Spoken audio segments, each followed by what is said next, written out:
Salut à tous les amis et bienvenue sur Carton Rouge TV, la chaîne des supporters de l'ASS. Alors si ce n'est pas déjà fait, pensez à vous abonner à Carton Rouge TV, vous cliquez sur la cloche de notification, comme ça vous serez informé de toutes les sorties de ces vidéos consacrées à l'ASS.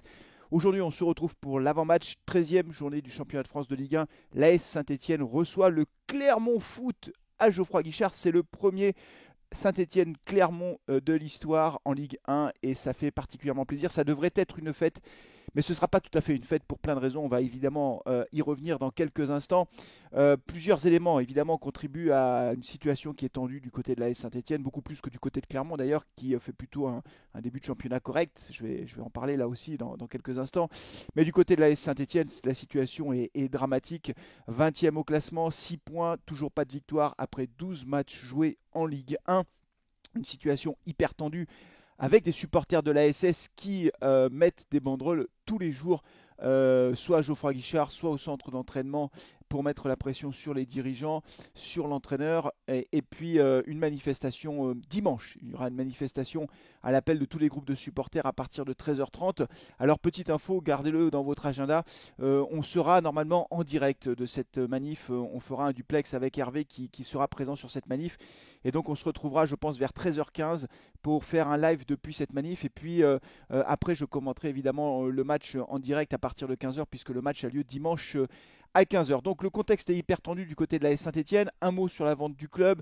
Des infos qui ont été relayées par l'équipe indiquent qu'il y aurait au moins une offre. Visiblement, voilà, c'est-à-dire qu'aujourd'hui les prétendants ne peuvent plus déposer de nouvelles offres, c'est-à-dire que c'est trop tard, c'était jusqu'au 1er novembre, ils ont eu accès à la data room, mais maintenant ils vont pouvoir formuler des offres fermes, et apparemment les offres ou l'offre qui arriverait serait une offre toute petite pour les dirigeants de la Saint-Etienne qui espéraient qu'à un moment donné on entendait parler de montants incroyables, 30, 40, 50 millions d'euros, et là l'équipe évoque le montant de 18 millions d'euros, un montant compris entre 15 et 20 millions d'euros pour le rachat du club.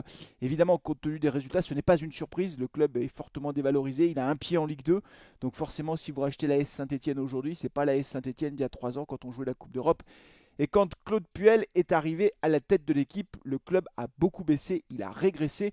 Et évidemment, sa valeur est beaucoup plus basse aujourd'hui. Alors on verra s'il y a une offre de rachat qui sera retenu par les dirigeants de la S Saint-Etienne. À mon avis, la pression sur Roland Romeyer et Bernard Cayazo est énorme. Ils doivent vendre le club avant la fin de l'année parce que sinon il faudra qu'ils recrutent au mercato d'hiver pour compenser les départs à la CAN et puis pour renforcer l'équipe tout simplement. Si on veut encore avoir une chance de ne pas descendre en Ligue 1, en Ligue 2, pardon, il faudra de toute façon renforcer l'équipe et ils n'ont pas les moyens de le faire, ils ne veulent pas le faire, donc ils vont essayer de vendre le club très rapidement, c'est-à-dire que les prochaines semaines vont être cruciales. Donc on va suivre ça de près. C'est pas le sujet principal de cette vidéo puisqu'encore une fois c'est l'avant-match et on va parler de ce match entre Saint-Étienne et Clermont avec évidemment beaucoup de tension du côté de Saint-Étienne face à une équipe de Clermont, et je vais commencer par ça, qui a fait un début de championnat plutôt correct. Voilà, aujourd'hui l'équipe est 15e au classement avec 13 points. Pour un promu, c'est pas trop mal, 3 victoires, en tout cas c'est nettement mieux que l'AS Saint-Étienne évidemment.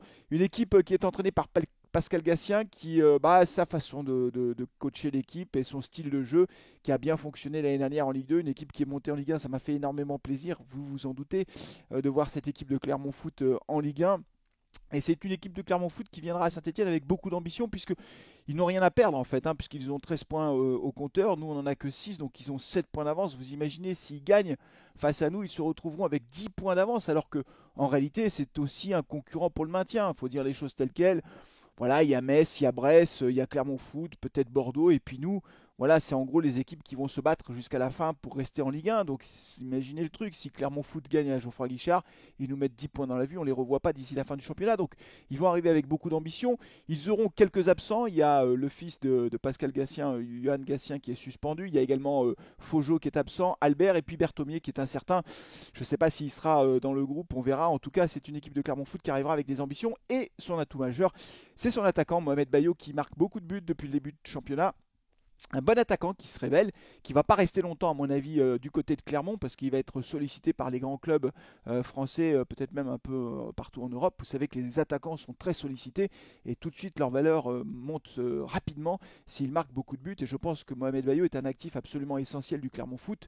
il vaudra certainement beaucoup d'argent. Peut-être que ce sera un transfert, s'il continue sur le même rythme qu'aujourd'hui, un transfert qui sera compris entre 15 et 20 millions certainement en fin de saison. On verra. Toujours est-il qu'il faudra s'en méfier, surtout que du côté de Saint-Étienne, on a toujours des absents. Alors on a Moukoudi, vous le savez, qui était absent pour 4 semaines, donc il est encore absent pour de longues semaines. Et puis on a perdu Neyou à Metz, Neyou qui s'est fait marcher sur la cheville, voilà, et qui donc sera absent. La seule bonne nouvelle parmi les retours, enfin la seule bonne nouvelle dans l'effectif, c'est le retour progressif de Miguel Trauco qui a repris l'entraînement. Est-ce qu'il sera disponible pour dimanche? Claude Puel en conférence de presse a laissé planer le doute.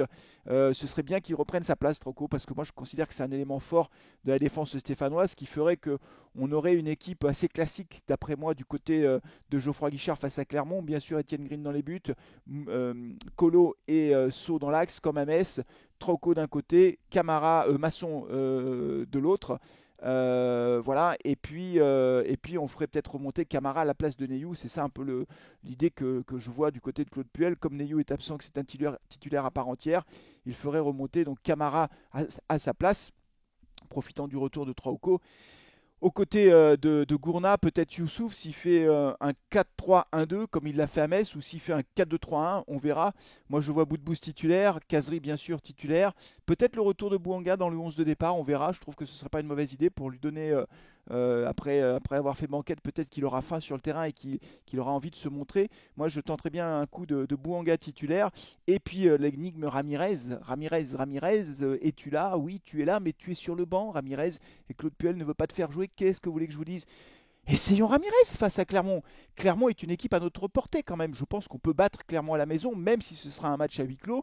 Je pense quand même qu'on peut battre Clermont à la maison. Donc essayons d'être ambitieux. Donc j'aimerais bien avoir les deux attaquants devant, c'est-à-dire Kazri et Ramirez. Boudbouz peut-être en pointe. Alors évidemment, si on joue avec un 4-3-1-2, à ce moment-là, on n'aurait pas la possibilité de mettre Bouanga titulaire, mais on verra ce que fait Claude Puel. En tout cas, c'est pour moi, et là je vous demande votre avis, pour moi c'est le match de la dernière chance. C'est-à-dire qu'on a un pied en Ligue 2. Si on gagne, on garde le droit d'espérer un petit peu. Voilà, l'espoir n'est pas complètement perdu. Tout espoir n'est pas complètement perdu. Si on fait un autre résultat, match nul ou défaite, pour moi c'est cuit, c'est complètement cuit, on ne se relèvera pas. Donc c'est le match de la dernière chance pour la Saint-Etienne. Il faut gagner ce match face à Clermont. Je suis désolé pour Clermont Foot, mais on n'a pas le choix. On doit absolument gagner ce match pour espérer survivre en Ligue 1. Et c'est un impératif. Et donc les joueurs devront montrer d'entrée de jeu qu'ils ont faim et qu'ils veulent s'imposer. Surtout ne pas prendre de but dans le premier quart d'heure ou dans les 30 premières minutes sur coup de pied arrêté. Surtout pas. Pas de but bête. Et surtout devant de la lucidité. Voilà, on a besoin d'avoir des joueurs qui sont réalistes devant le but. Et si on a des joueurs réalistes et qu'on fait preuve de rigueur derrière, ça pourrait passer. Voilà, je sais pas, j'essaye encore d'y croire. Qu'est-ce que vous voulez que je vous dise? Je ne sais pas vous quel est votre état d'esprit, mais moi j'essaye d'y croire. En tout cas, nous, on se retrouve, donc je répète, je pense vers 13h15, mais je vous le mettrai en ligne, donc vous le verrez, 13h15 en direct avec Hervé pour voir comment se passe la manif. Est-ce qu'il y a du monde ou pas? J'essaierai d'être aussi avec Jean-Baptiste, peut-être Thomas et Franck. On verra si on peut faire ce live donc de 13h15 à 14h à peu près, 45 minutes de carton rouge le mag spécial manifestation. Voilà, ça se dira, ça, je l'appellerai comme ça. Et puis on se retrouvera donc à 14h45 pour suivre le match ensemble et en direct. J'espère que vous serez nombreux. N'oubliez pas de liker la vidéo, surtout, ça fait toujours plaisir. Ça, voilà, c'est pas grand chose, mais ça fait plaisir. Et puis n'oubliez pas de vous abonner encore une fois si ce n'est pas déjà fait. D'ici dimanche, prenez soin de vous, de vos proches et allez les Verts. Ciao.